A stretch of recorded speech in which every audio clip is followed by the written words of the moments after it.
Yes. Boker Tov, bonjour, bienvenue à notre étude du jeudi matin, la reprise après la fête de Pessah. Cette semaine, Parashat Shemini, mais nous allons nous arrêter sur le sujet du moment, la mitzvah que nous réalisons chaque jour. Actuellement, à la tombée de la nuit, nous comptons le Homer. On va essayer de, premièrement, revisiter, s'interroger, se poser des questions sur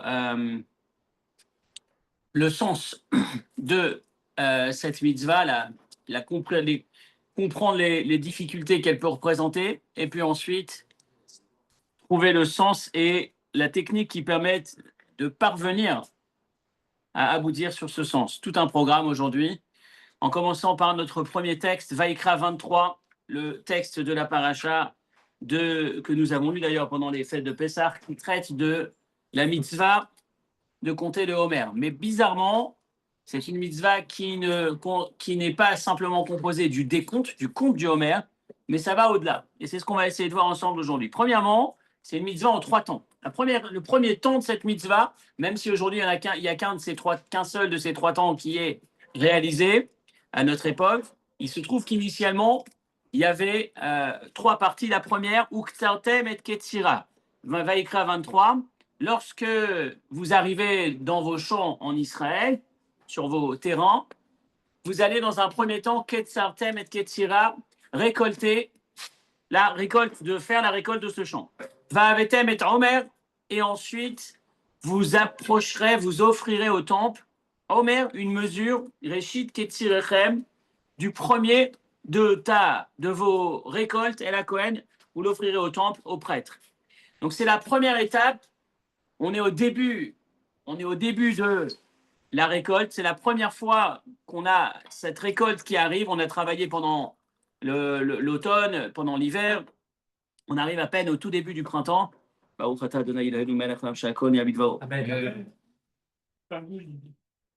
est au tout début du printemps. Et on a notre première récolte. Attention, on n'a pas le droit de consommer quoi que ce soit de la récolte. On ne peut pas consommer la nouvelle récolte avant d'avoir fait ce sacrifice, cette offrande du Homer. Homer, c'est donc une mesure d'orge qui était offerte au temple. Une partie était consommée par le Kohen, une partie était offerte sur le temple, sur l'autel, accompagnée d'un complément de sacrifice. Donc ça, c'est ce Fa'avetem et Homer. Sur la consommation du Kohen, je ne suis pas précis, mais en tout cas, le principe, c'est qu'il y a ce sacrifice, cette offrande qui est faite au Kohen au temple. C'est non, c'est une offrande qui était faite à partir du début de ma récolte. La première chose que je possède, que je viens d'obtenir, je l'offre à Dieu en l'offrant au temple. Cette offrande avait lieu. Donc le Kohen, Veheni fait à Omer, la fin de la première ligne de la page, Veheni fait à Omer l'ifnei Hashem, il va faire un balancement avec cette mesure d'orge qui aura été offerte par l'agriculteur. Et ensuite, Usfartem lachem, deuxième temps, ce jour-là, vous commencerez aussi le décompte du Homer, un décompte qui durera Sheva Shabbatot et Mimot Yena 7 semaines, jusque troisième temps, Mimachorat Shabbat Shevit, à l'issue de du dernier jour de la 7e semaine, donc ce qui donnera donc un décompte de 50 jours, et à ce moment-là, Vehikravtem, Mincha Chadasha Hashem, il y aura cette nouvelle offrande, troisième temps, l'offrande qu'on offrait au temple à la fête de Shavuot, donc à l'issue de ce décompte. Donc je recommence, on a véritablement, avant ces 3 temps, on a Pessah. On n'en parle pas, c'était l'étape d'avant, on a offert le sacrifice de Pessah, on a fait notre premier jour de fête de Pessah, et à l'issue du premier jour de fête de Pessah, à l'issue de ce premier jour, on allait récolter cette mesure d'orge qui allait être offerte au temple, ce qui permettait à l'ensemble du peuple juif de commencer à profiter de la nouvelle récolte qui venait de pousser. Cette offrande était faite donc à base d'orge. Ensuite, deuxième temps, un décompte qui dure 50 semaines. Et enfin, à la fin de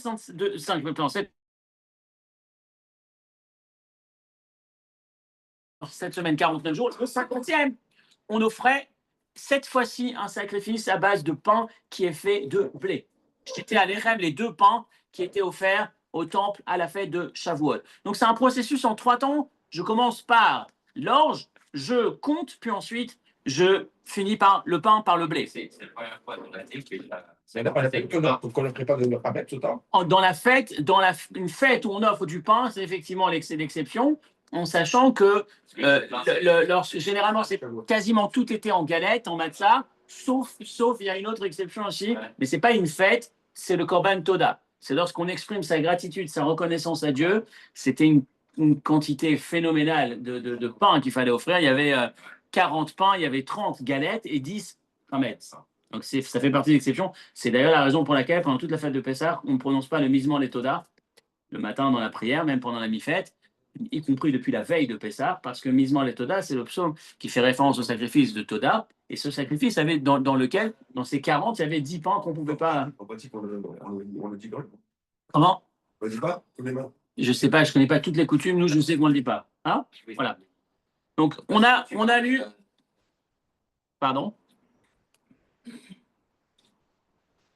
Et donc, on a ici l'origine de notre mitzvah de compter le Homer, qui s'articule donc autour de ce trio, j'ai envie de dire, ou ce trois temps dans le même lot, une offrande, un décompte, une deuxième offrande, la première en orge, à base d'orge, la seconde, la dernière à partir du blé. Et la question qu'on va se poser, notre première question est la suivante.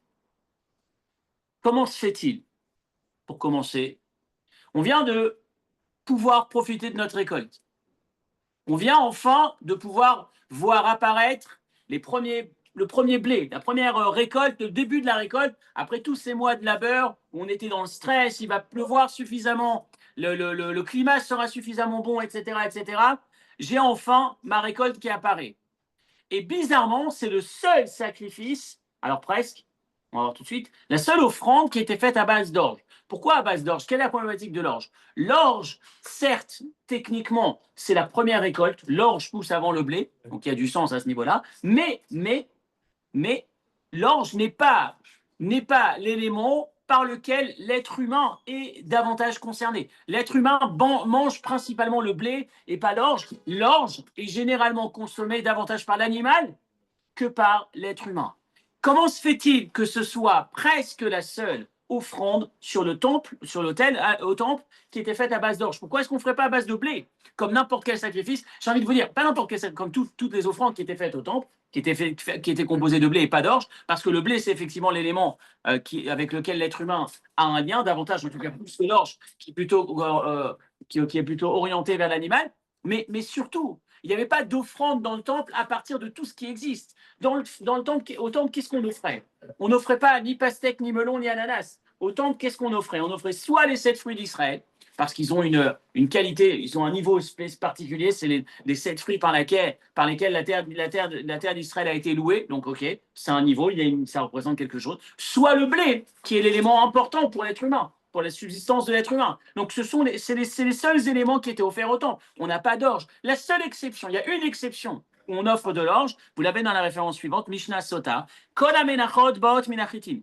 Toutes les offrandes venaient au temple, venaient à base de blé. Vezo, et la seule, c'est Sota, pas Minaseorin, la Sota, lorsqu'il y avait cette problématique sur un couple sur lequel on suspectait, ou le mari suspectait son épouse de l'avoir trompé, il y a effectivement un processus, lorsqu'il y a doute, il y a Sota, c'est tout un processus qui permet de rétablir une forme de clarté dans le couple, arriver à déterminer si effectivement la situation était claire ou pas. Et donc, dans ce Sota, l'offrande qu'offrait la femme Sota a été faite à base d'orge. Et la Gemara pose la question pourquoi? Il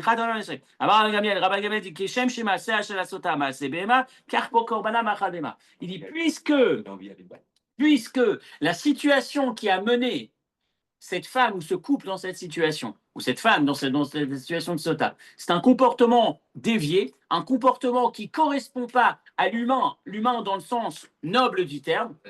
C'est plutôt un comportement animal. C'est la raison pour laquelle son offrande était faite à base d'orge. Comme pour rappeler, il y avait un symbole. Le symbole, c'était, rappelons-nous que c'est un comportement inadapté qui ne correspond pas. En tout cas, la situation dans laquelle elle se trouvait. Donc, c'est la seule exception. Et là, on arrive au temple. On veut offrir, dire merci à Hachem. On démarrait un nouveau cycle. On vient de recevoir notre première récolte après tout ce travail de ces mois de labeur. Et finalement, quelle est l'offrande qu'on fait de l'orge? Pourquoi l'orge? Pourquoi est-ce qu'on n'offrirait pas du blé? Pourquoi est-ce que ça parle d'orge? En sachant que la fin du parcours, c'est effectivement le blé. Mais à Shavuot, pourquoi est-ce qu'on ne pourrait pas faire directement? Début.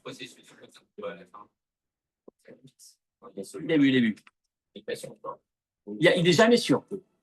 Sota, par définition, c'est quand il y a doute. S'il est sûr, il n'y a pas de sota.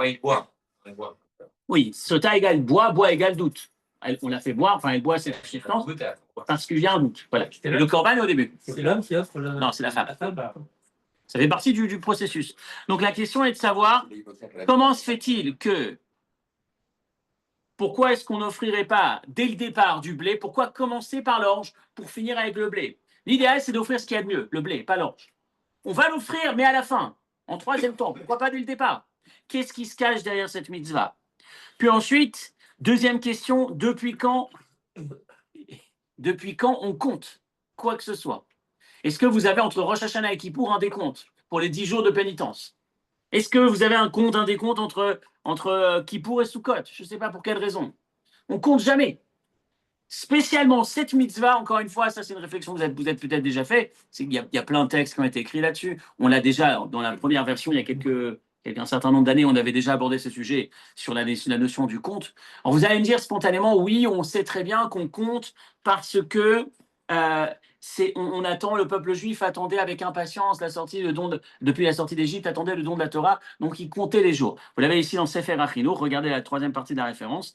Kol ikaran shel Israël eno la Torah, la base de la sortie d'Égypte, c'était pour la Torah, et c'était la raison principale pour laquelle ils sont sortis. Umipteket, Nitztavin ou Nimnot, et c'est la raison pour laquelle nous avons reçu l'ordre de compter dès la sortie de Pessah jusqu'au jour du don de la Torah, pour montrer combien on attend, on aspire avec impatience à recevoir ce jour tellement important qui est le jour où on va recevoir enfin cette Torah, comme un serviteur qui attend avec impatience le jour où il va sortir, il va sortir en liberté. Et donc nous aussi on compte effectivement, on compte parce qu'on veut montrer notre impatience. Sauf que le problème qu'on a sur cette réponse, qui est le lien entre le don de la Torah et la sortie d'Égypte, notre impatience, si véritablement c'est l'impatience au don de la Torah qu'on voulait mettre en avant, c'est pas un compte depuis l'offrande du Homer qu'il fallait faire, mais un décompte à partir du don de la Torah, en comptant à l'envers.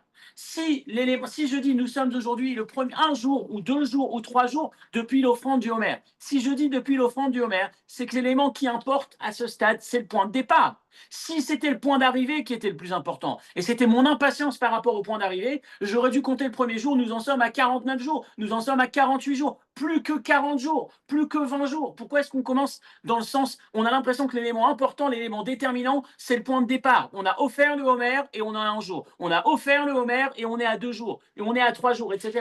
C'est pas cohérent. Alors le Chinouk, le Sefer Chinouk, il va répondre, il va dire, c'était pas pour ne pas nous faire trop peur. Parce que si tu démarres le premier jour, il y a 49 jours, waouh, c'est trop dur. Donc pour pas nous impressionner, on a préféré faire dans ce sens. Mais on s'aperçoit, on comprend bien qu'il manque quelque chose. Si le fond de ce décompte, c'est le don de la Torah, de compter jour après jour à partir du point de départ, qui serait totalement insignifiant, qui n'aurait aucun sens a priori dans ce contexte-là. Puisque c'est pas le compte du Homer, c'est pas le départ du Homer qui m'importe, c'est l'arrivée, le don de la Torah. Qu'est-ce qui se cache derrière ce compte? Notre deuxième question. Notre troisième question, pardon, dans cette deuxième question, j'ai envie de vous dire, on peut même aller plus loin, et c'est très intéressant. Toute petite parenthèse, très technique.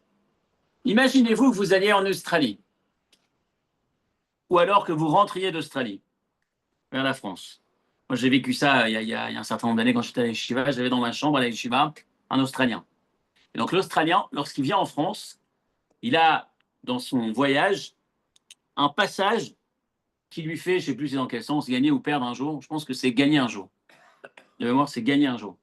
C'est-à-dire qu'en gros, il passe ce qu'on appelle le kavatarir en hébreu, c'est ce point où on change de date. Donc, ce n'est pas comme quand on va en Israël où on a 4 heures de vol et on perd 1 heure en décalage horaire, ou aux États-Unis où on perd 6 heures en décalage horaire.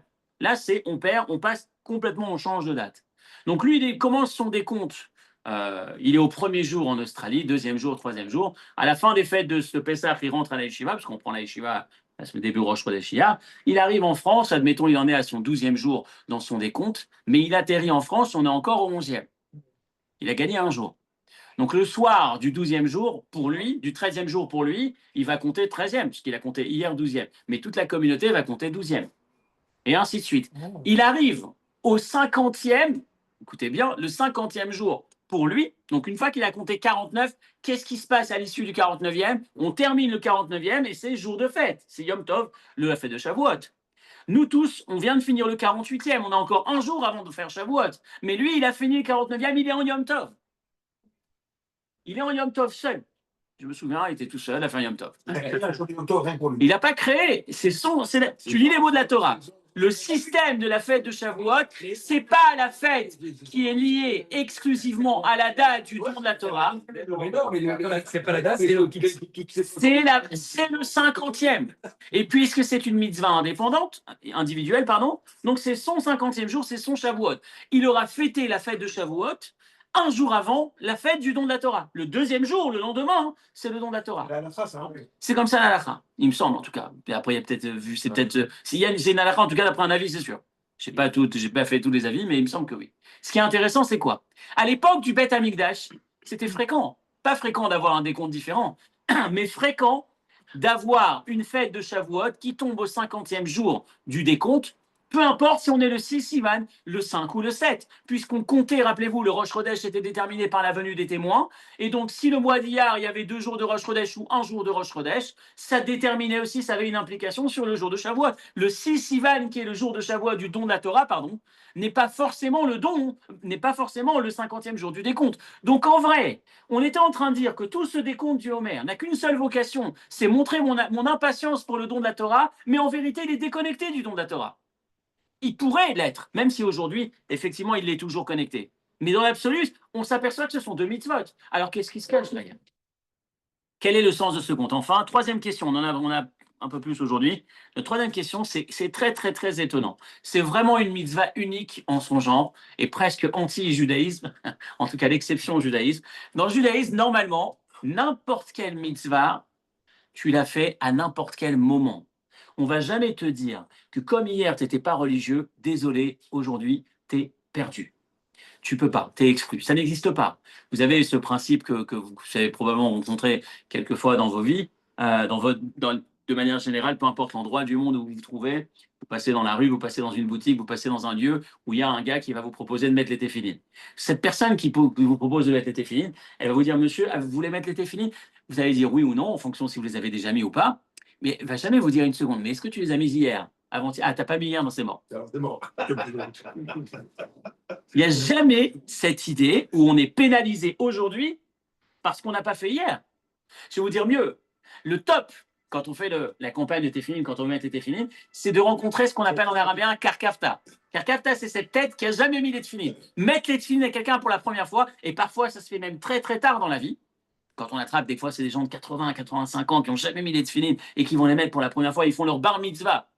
Vous savez, ce clip qui a tourné, c'était pas si âgé que ça, mais c'était un prof de ski cet hiver dans une colofoche qui s'est retrouvé sur une piste, dans une station, pardon, où ils ont trouvé le prof de ski, le moniteur de ski, et ils ont dit, ah, t'as pas mis les téphilines? Il n'a jamais mis les téphilines, ils ont mis les téphilines, ils ont fait la bar mitzvah en même temps. Et s'il n'a pas fait sa circoncision à 80 ans, il n'a pas mis les tefs, on va lui mettre les tefs et on va même lui faire organiser une circoncision. Toutes les mitzvot, on n'a jamais vu une idée, t'as pas fait hier, ah c'est trop tard pour aujourd'hui. Oh. Sauf le Homer. Le Homer, c'est très bizarre. Pesarchim, c'est pas t'as pas fait. Au contraire, Pesarchim, c'est t'as pas fait hier, tu peux faire aujourd'hui. Tu peux rattraper aujourd'hui, c'est toujours tu peux. Mais là, je suis pas dans le rattrapage. Je suis dans je démarre un jour J. Je me suis levé ce matin. On va jamais me dire aujourd'hui, tu peux pas faire parce que hier, t'as pas fait. T'as raté. Non, c'est pas ce que je veux dire. Je veux dire, hier, c'était hier. Aujourd'hui, on ne regarde pas ce qui s'est passé hier. On ne va pas te demander où tu étais hier. Aujourd'hui, tu es là, viens, fais. Ça a du sens. Peu importe ce qui s'est passé hier. Ah, j'ai rien fait de ma vie jusqu'à 50 ans. Je démarre à 50 ans. Je vais pouvoir tout faire. Je ne suis pas pénalisé parce que j'ai manqué, sauf le Homer. Le Homer, ah, tu as raté le Homer hier. Aujourd'hui, tu ne peux plus faire. Tu fais sans bracha, quoi. En vérité, pourquoi tu fais sans bracha? Pourquoi tu fais sans bracha? Parce qu'il y a une marque locale parmi les décisionnaires. Et le bag, il va dire que non, tu ne peux plus faire. La halakha, c'est que tu refais quand même, mais sans bénédiction. Pourquoi tu as perdu la bénédiction? Parce que tu as perdu quelque part. Il y aurait du sens à dire que c'est fini. La bénédiction, c'est parce qu'elle est plus importante. Ah si, le nom d'Hachem, c'est pas ce qui est le plus important. Non, c'est pas la question. Non, la mitzvah, Tu mets tes tefilines. T'as pas fait la bénédiction. Tu les as mis dedans. D'accord. mais c'est pas le sujet. J'entends bien, Jeff, tu as raison. Je dis juste que le sujet, ma question est comment se fait-il que la mitzvah est composée d'un bloc? Qu'est-ce qui se cache derrière ce bloc? Que si j'ai loupé un, je peux pas continuer. Si j'ai loupé un jour, j'ai peut-être, en tout cas, il y a un impact sur moi. Ça n'existe pas habituellement. Je ne peux pas continuer la bénédiction. Ouais. Effectivement, mais d'après certains, en fait, si tu veux, Didier, très rapidement, très rapidement. Je te donne juste une perle, retiens-la, en culture générale de halakha. Quand on te dit tu fais sans bénédiction, c'est parce que normalement, tu perds rien de faire. Tu te dis dans le doute, j'ai qu'à faire. Sauf que si tu récites une bénédiction et que tu n'étais pas tenu de faire la mitzvah, ça s'appelle un moins. C'est pas un, au pire, j'ai fait une bénédiction. Non, au pire, tu as fait une bénédiction pour rien et ça devient un manquement. C'est grave. Ce qui fait que dans le doute,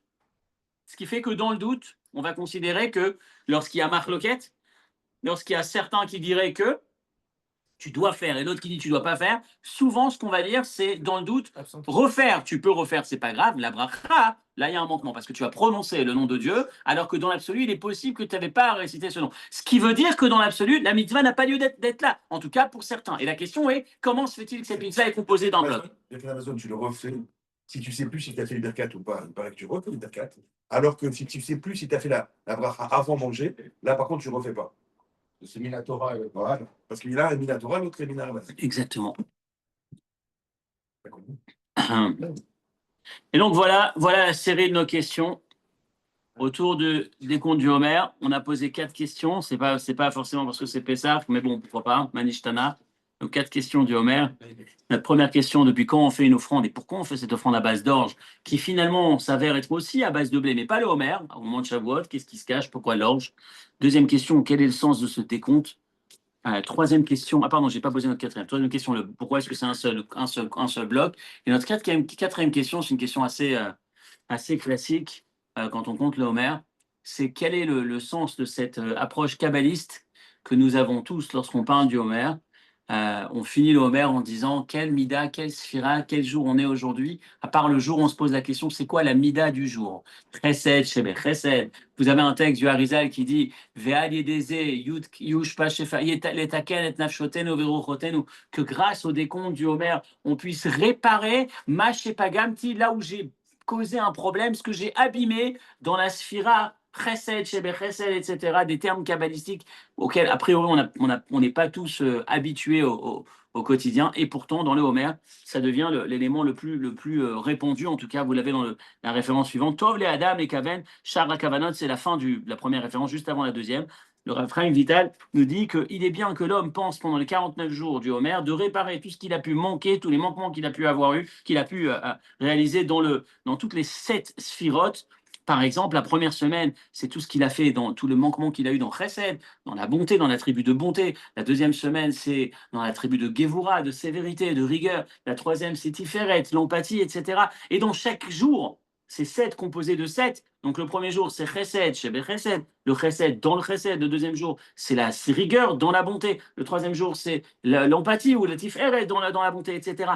Qu'est-ce qui se cache? C'est quoi cette notion de Kabbalah que tout le monde réalise pendant le compte du Homer? Donc je reprends, on a 4 questions au cours dans le cadre du décompte du Homer, de la mitzvah du Homer, 4 éléments qui mettent en avant le fait qu'il y a quelque chose de plus dans cette mitzvah du Homer. Et ce qu'on va essayer de voir aujourd'hui, c'est quel est cet élément de plus. Ça peut-être, encore une fois, c'est une chose que vous avez peut-être déjà entendue, déjà étudiée, on a déjà visité il y a quelques années, mais le point supplémentaire, c'est surtout la mise en application de cet élément supplémentaire. On va dire des outils concrets, j'espère qu'on arrivera à, comme je le disais, souvent notre étude, c'est étudier un sujet et c'est arriver à le mettre en pratique.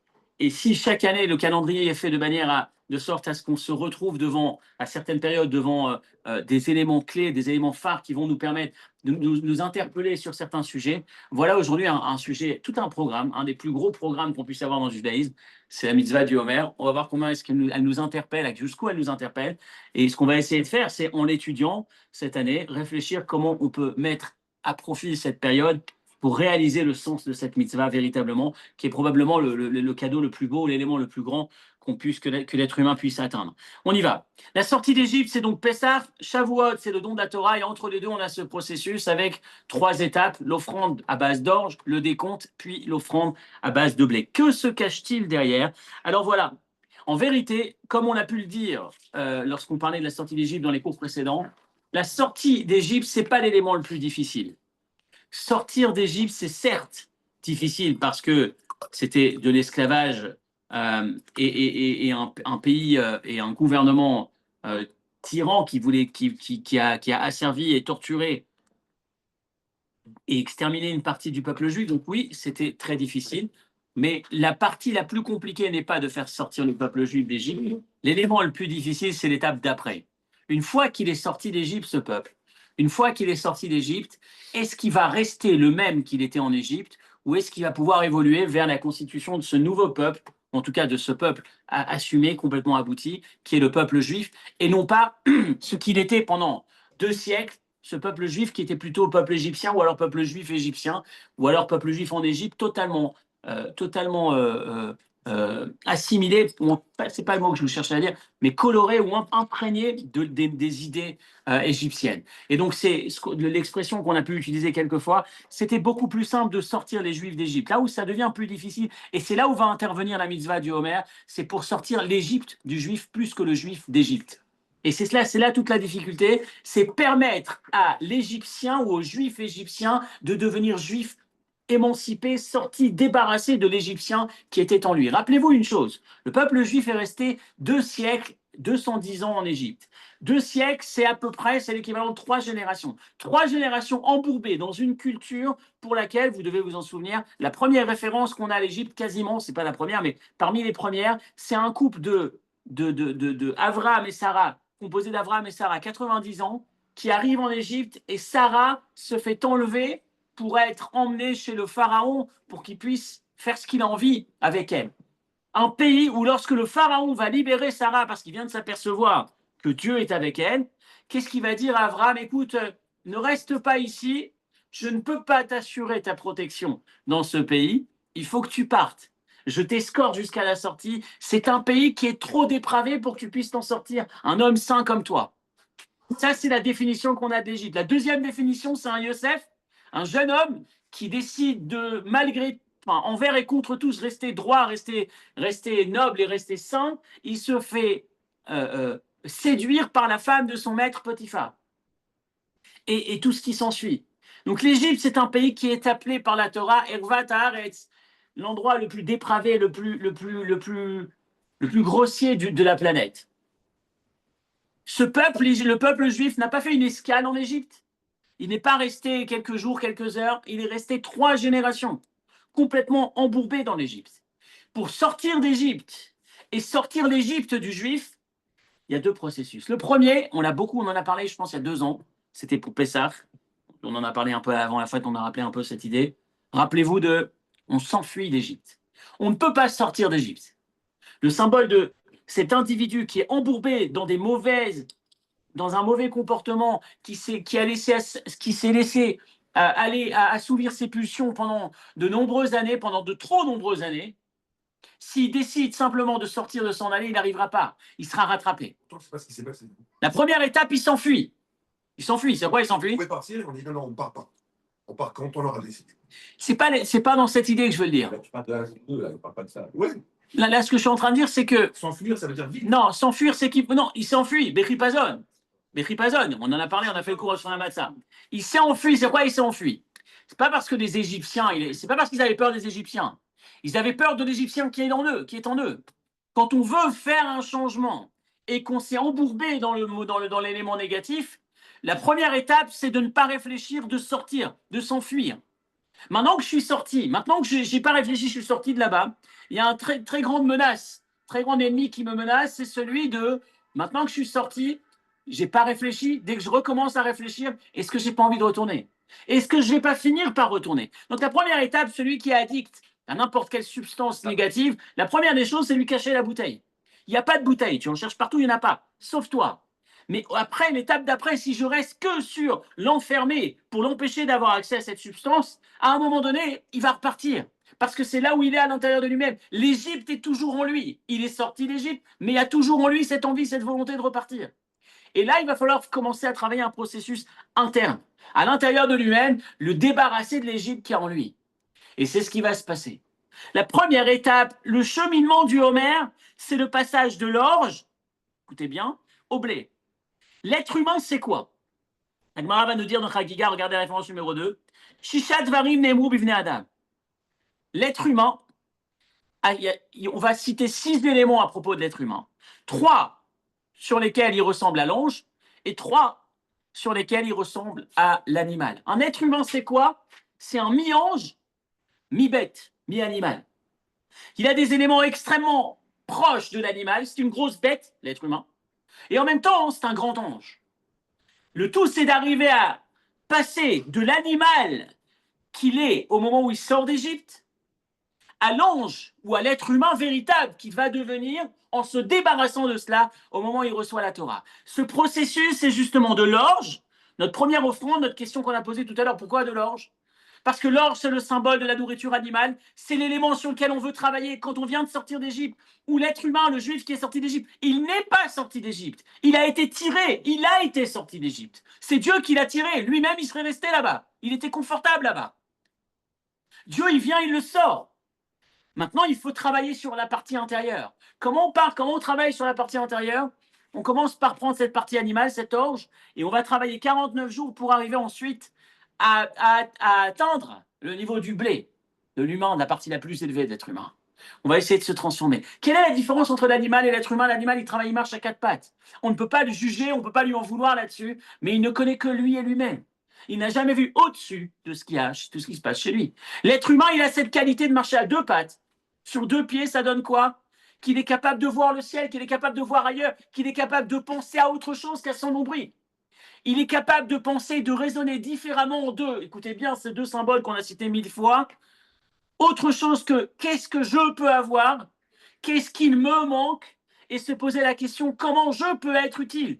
Qu'est-ce qu'il manque à l'autre que je peux combler? C'est toute la différence entre l'animal et l'être humain. C'est soit je réfléchis, soit je raisonne avec cette paire de lunettes qui consiste à dire pourquoi mon pays ne fait pas plus pour moi, ou soit je raisonne avec l'autre paire de lunettes qui consiste à dire qu'est-ce que je peux faire pour mon pays. Soit je raisonne en pourquoi Dieu ne m'a pas donné, il me manque ça et ça et ça et ça. Ou soit je raisonne en pourquoi Dieu il a besoin de moi, qu'est-ce que je peux faire pour contribuer, pour améliorer la société, le monde qui est autour de moi.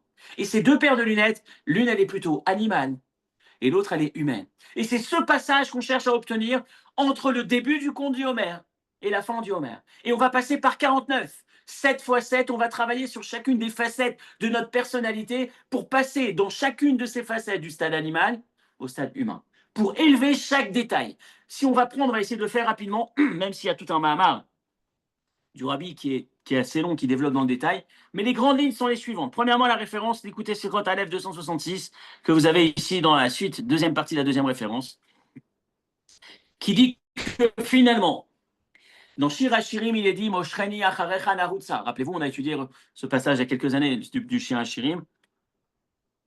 Moshreni, ça veut dire Dieu qui me tire au singulier. Mais il me tire. Narutza, c'est nous allons courir. D'abord, il n'y a plus lui qui me tire, c'est moi qui cours. Et deuxièmement, on est 2. S'il vient et il me tire, il me sort, je suis seul, comment d'un coup on se retrouve à courir à 2? Narutza. Et puis si on court, si je cours, c'est que c'est moi qui pars par moi-même, c'est pas lui qui est en train de me tirer. Et la réponse qu'on a expliquée, au début, Batrila, au commencement, en première ligne, c'était Tsaricha Kadosh Baruch Hu, Imshochet Adam Elav. Au début, c'est Dieu qui vient et qui tire l'homme. Pessah, l'homme, il n'est pas là. Il n'est pas acteur, il est simplement spectateur. Il subit ce que Dieu est en train de lui faire. Il n'est pas en état de sortir de prison. Il n'est pas en état de sortir de sa propre prison, de son Égypte personnelle. C'est Dieu qui vient et qui le sort. Mais à la fin, l'objectif, c'est de passer du Moshreni au Narutza. À la fin, le juif, il court lui-même vers Dieu. Et pas seulement il court à plusieurs. Lui, son âme divine et son âme animale. Parce qu'il a travaillé sur sa bête, la bête qu'il a en lui, pour faire en sorte qu'elle-même s'élève, devienne plus fine. Qu'est-ce que c'est? Qu'est-ce que représente ce travail? De quel travail on parle? Prenons les différents attributs des fameuses 7 sphirotes, 7 midotes que l'être humain a en lui. C'est quoi ces midotes? Rapidement, on va essayer de prendre les grandes lignes. Encore une fois, comme chaque année, chaque fois qu'on traite de ce sujet, on ne va jamais suffisamment dans le détail, mais chaque année, on pousse un petit peu la réflexion. De manière générale, il y a 2 directions dans l'être humain. Il y a soit je vais vers l'autre, soit je me replie sur moi. C'est les 2 émotions, j'ai envie de dire primaires ou presque. Altruisme et égoïsme. C'est pas dans ce sens que je veux le dire. Là, je veux le prendre de manière neutre. Il n'y a pas de jugement de valeur. Il y a soit je m'ouvre à l'autre, chesed, c'est j'ai envie de donner, j'ai envie d'aimer, je veux donner à l'autre, je veux déverser sur l'autre.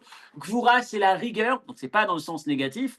Gvura, c'est la rigueur, c'est la limite. J'ai besoin de me retrouver avec moi-même, j'ai besoin de mettre une limite, je ne vais pas au-delà, ça c'est juste, ça n'est pas juste. Donc un, c'est une tendance à s'ouvrir, l'autre, c'est se replier. C'est chesed et gvura, c'est les 2 éléments primaires. Je suis soit à droite, soit à gauche. De manière générale, dans ma vie, soit je suis dans cette attitude, soit dans l'autre. Ensuite, Tiferet, c'est quoi la troisième? C'est ni j'ai envie de m'ouvrir, ni j'ai envie de me replier sur moi-même. C'est ni cette générosité, cette abondance, cette bonté, ni cette rigueur, cette discipline ou cette sévérité. C'est ni l'un ni l'autre. Tiferet, c'est l'autre, celui qui est en face de moi. Il évoque chez moi une forme d'empathie et de m'adapter en fonction de ce dont il a besoin. Le prof du Tiferet qu'on développait les années précédentes, c'est un prof dans sa classe, c'est pas parce qu'il est chesed, il déverse de l'amour sur tous ses élèves, qu'il va leur permettre de grandir. Seulement, si c'est son seul modèle. C'est pas parce qu'il est gvura, qu'il est à fond sur la discipline, qu'il va permettre à ses élèves de grandir parce qu'il y avait un super bon cadre dans la classe. Il y a besoin de Tiferet, c'est se dire cet élève a besoin davantage d'amour et cet élève a besoin davantage de rigueur. Peu importe ce que je suis. Pour lui, dans ses paramètres, dans ses termes, avec sa paire de lunettes, ce qui lui ferait du bien, ce qui lui permettrait de progresser, c'est de ressentir davantage ça ou davantage ça. C'est cet équilibre, si on peut dire, encore une fois, de manière très, très brève, entre Chesed et Gvura. Ça, c'est les 3 premières. Les 3 secondes, 4, 5, 6, c'est la seconde, c'est l'élément qui vient appuyer, qui vient renforcer les 3 primaires, les 3 premières. Chesed, cette bonté. Maintenant, j'ai envie de donner. Mais là, j'ai un obstacle. Le gars, il m'empêche de lui donner. Alors là, qu'est-ce qui vient? Netzar, c'est cette endurance. C'est être capable de donner même quand j'en ai moins envie. Hod, c'est la même chose dans Gvura. J'ai envie d'être dans cette discipline, cette rigueur, mais aujourd'hui, il y a un obstacle où il y a peu importe, il y a une épreuve, il y a quelque chose qui fait que je ne peux pas agir avec cet attribut naturel. Hod, c'est cette notion de, ça peut être soit l'humilité, soit la reconnaissance qui va faire que je vais quand même me comporter en Gvura malgré tout. Ce sont ces éléments qui me permettent de maintenir le cap malgré la difficulté. C'est du côté de Gvura Oui, dans les parallèles, ouais. Chesed. Exactement, c'est quand tu les prends, ils sont toujours en ségol quand vous regardez les sphirotes, il y a Chesed à droite, Gvura à gauche, Tiferet au milieu, en bas. Ensuite, vous avez Netzar, Hod et Yesod, c'est toujours ce dessin-là. Justement parce que chacune est liée à l'autre. Et Yesod, Yesod, c'est Hitkashrut, c'est Tiferet dans sa version plus, c'est-à-dire j'ai envie d'avoir cette empathie, je ne l'ai pas parce que pour une raison ou pour une autre, aujourd'hui, ça m'est plus difficile, mais je vais quand même le faire pour cet élève parce que je me sens lié à lui. Je me sens Hitkashrut Yesod, il y a cet attachement avec. Par exemple, encore une fois, ce sont que 4 titres d'exemple. Et Malchut, la 7e, c'est la mise en exécution, la mise en application. C'est mettre en pratique, de manière générale, tout ce que je peux ressentir, le passage à l'acte. C'est 7 semaines, chaque semaine, je vais travailler sur chacun de ces éléments. Écoutez bien, c'est très simple, c'est binaire. Soit mon chesed, soit ma générosité, mon amour est du bon côté, soit il est du mauvais côté. Je travaille chaque jour en me posant la question, est-ce que cet attribut qui est la mienne, cette attitude, ce trait de caractère que j'ai, il est du bon côté ou il y a besoin de le faire évoluer? La vraie réflexion dans une vie. Et c'est là tout le programme. À partir de là, le cours commence. Pour ceux qui sont arrivés à ce moment-là, normalement, on est censé sur la chute, être sur la conclusion, mais c'est le début du cours, j'ai envie de vous dire. La réflexion principale dans la vie, c'est quoi? C'est pas tant ce que j'ai à faire, même si c'est très important, c'est qu'est-ce que j'ai envie de faire. La réflexion en profondeur, quand je veux me bonifier, quand je cherche à devenir cette meilleure version de moi-même, c'est vrai que ce qui compte, c'est le concret. Ce que je vais faire ou ne pas faire. Je dois faire ou je dois pas faire. C'est du bien ou c'est pas du bien. Mais il y a un élément plus profond à faire si je veux me nettoyer, si je veux évoluer, si je veux grandir de l'intérieur. C'est quelles sont mes motivations? Par quoi je suis attiré?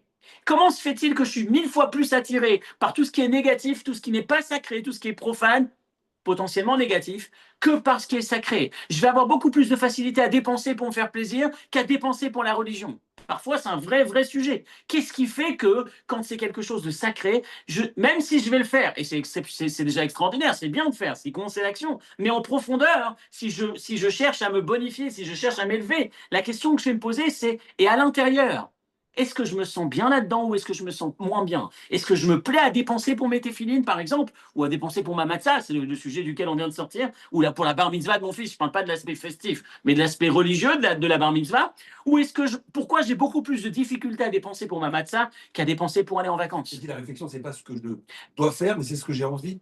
Oui, ce que j'ai essayé de développer pendant quelques mots par la suite, pour pas m'arrêter qu'à ces mots, parce que ça peut être compris à l'envers, c'est-à-dire que l'étape suivante, après l'importance de l'action, c'est savoir où j'en suis, comment je peux me bonifier, m'améliorer de l'intérieur. Et l'intérieur, c'est quelles sont mes motivations. Et je sais que mes motivations, il y a encore de quoi faire. Je sais que je suis tellement plus attiré par l'autre côté que par le bon côté. Je me bonifie non pas par mes actes, mais par mes envies. C'est pas ce que j'ai dit, c'est dangereux quand tu simplifies. C'est pour ça que je l'ai Si tu simplifies. Non, mais c'est pour ça que j'ai complété. C'est pour ça que j'ai développé et j'ai mis plein de mots derrière pour qu'on ne tombe pas sur cette phrase trop dangereuse. C'est pour ça que c'est trop dangereux de dire simplement. Parce que bien évidemment, je l'ai dit dans la même phrase, bien évidemment que c'est essentiel, que ce qui compte, c'est le comportement. Donc, c'est pour ça qu'elle est dangereuse, la phrase. L'étape qui me concerne, dans mon évolution, en ce qui concerne l'être humain que je suis, c'est pas tant ce que je vais faire ou ce que je vais pas faire, c'est quelles sont les motivations, comment je peux faire pour me bonifier, pour m'améliorer, pour grandir de l'intérieur, pour évoluer. Et c'est cette réflexion qu'on cherche à avoir. Travailler sur ces midotes, c'est ce qui est de plus grand, de plus beau. Rappelez-vous cette belle histoire du Baal Shem Tov un jour. On ne travaille pas sur l'effet, mais qu'est-ce qui a provoqué chez moi l'effet? Exactement. Exactement. En sachant que je ne peux pas dire que l'autre ne sert à rien parce que la base, ça reste quand même le comportement. C'est pour ça que j'ai repris. Mais le point du jour aujourd'hui, c'est le travail du Homer, le travail de cette période entre Pessah et Shavuot, c'est 3 temps, l'offrande d'orge, le décompte qui n'est pas qu'un simple décompte, qui est un travail, un process sur chaque détail de cette personne qui va passer de l'animal à devenir humain, à devenir ce qu'il est véritablement. Rappelez-vous cette belle histoire, c'est une histoire sur l'impact des midotes, le travail sur soi, combien c'est grand. C'est Baal Shem Tov qui un jour n'arrivait pas à prier, il était très sérieux, très rigoureux, un air très sévère, on sentait que ça n'allait pas. On sait que généralement, quand le Baal Shem Tov est là, dans ce modèle, dans cette attitude-là, c'est que ça ne va pas, c'est que dans le ciel, il y a un décret, il y a quelque chose qui ne va pas. Et puis on attend, tous ces élèves cherchent à le détendre, à trouver un moyen de le rendre joyeux, de régler la situation, ça ne marche pas. Et à un moment donné, il y a un homme qui entre dans la salle, un David, un homme simple. Le Baal Shem Tov le voit, d'un coup, on voit que son visage change, il sourit et il le salue, il parle avec lui. Ensuite, on sent que c'est réglé. Et le Baal Shem Tov va dire à ses élèves, cet homme, quand il est entré, c'est un homme simple, ce n'est pas un homme extraordinaire. Il dit, cet homme-là, genre maintenant qu'il est entré, c'est réglé là-haut.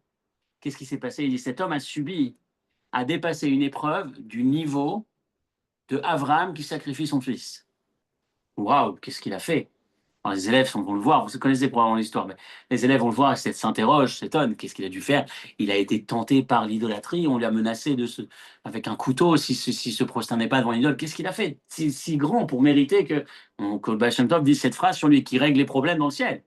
Et il raconte, il dit simplement, cet homme-là avait une habitude, sa mitzvah, lui, c'était le hétrog de Sukkot. Chaque jour, il était très pauvre, chaque jour, il mettait quelques centimes, parce qu'il n'avait rien de côté. Il cachait ces quelques centimes sous son lit pour être sûr que, à l'époque de Sukkot, lorsque le marché des hétrogs ouvrait, que lui puisse avoir son hétrog, un bel hétrog. À l'époque, il y avait très peu qui avaient les moyens de s'acheter un hétrog. Il y avait un hétrog par communauté. Le Rav avait un hétrog et tout le monde faisait la bracha derrière sur le hétrog du Rav. Et ceux qui avaient la possibilité en avaient. Ceux qui étaient riches avaient des très beaux. Et lui, cet homme-là, sa mitzvah, son lien avec Dieu, il s'exprimait dans cette mitzvah du hétrog. Il voulait à tout prix avoir le plus bel hétrog dans ses moyens, au moment, hein, cette année-là, c'était une année difficile. Il n'a pas réussi à avoir suffisamment de centimes pour acheter le hétrog qu'il voulait, mais il a quand même acheté un hétrog cachère, donc il était content. Il rentre chez lui, il pose le sac, donc après Kippour, une fois qu'il a acheté son hétrog, il le pose à la maison. Sa femme, elle voit un sac avec une belle boîte, elle se dit, waouh, mon mari, avec la difficulté qu'on traverse, on a peu à manger, il a réussi à acheter quelque chose pour la fête, waouh, il est magnifique, probablement un cadeau pour moi, ou peut-être quelque chose pour les enfants. Elle ouvre, elle voit un hétrog, et là, elle devient furieuse. Elle dit quoi? Il n'y a pas de viande à la maison, il n'y a pas de quoi habiller nos enfants. C'est pas un cadeau, une attention pour sa femme, c'est un hétrog. Monsieur est devenu plus grand que Moïse, il a besoin d'avoir son hétrog, il ne veut pas faire comme tout le monde. Et par nerf, elle craque, elle arrache ou elle décolle le pitom, elle le rend non cachère. Et l'homme, il entre, il voit son hétrog, ce sur quoi il a économisé ou s'investit toute l'année. Il voit son hétrog comme ça, il fait bon, il ne s'emporte pas, il reste calme, il se tourne vers Dieu et dit, Dieu, tu voulais que je ne puisse pas avoir mon hétrog, j'ai compris, ou quelque chose comme ça. En tout cas, il a travaillé sur ses midotes. L'impact que ça a de travailler sur soi. On peut pas imaginer combien c'est difficile. C'est ce qui veut dire, encore une fois, ce qui est intéressant, c'est de se dire combien on est capable de travailler sur soi. Je vais aller un peu plus en profondeur. Par quoi je suis déclenché? Qu'est-ce qui m'impacte vraiment?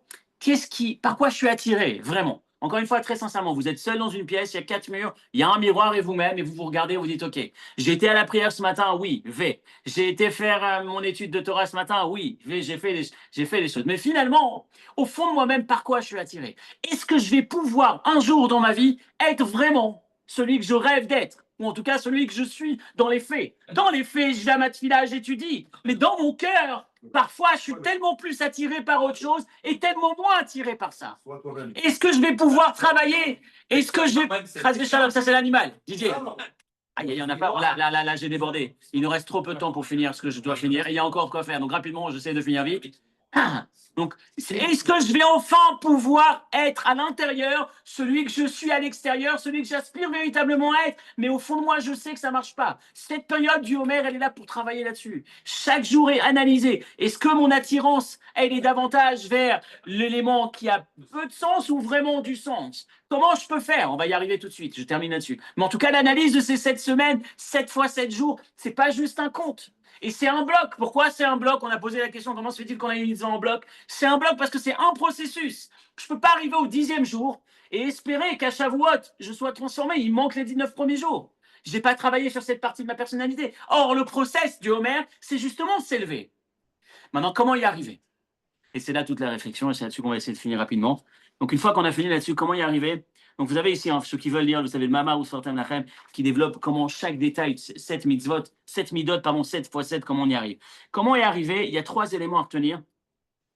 Le premier élément, c'est le plus fort, le deuxième probablement aussi, et le troisième aussi, mais en tout cas, on commence dans l'ordre. Premier élément, c'est nous rappeler que si on veut essayer de changer ce qui se passe à l'intérieur, il nous faut changer tout simplement dans un premier temps ce qui se passe dans notre tête. Rappelez-vous, ça n'existe pas ce rêve utopique que certains peuvent avoir que l'amour est aveugle ou on aime tout court, on ne sait pas pourquoi on est devenu, on aime.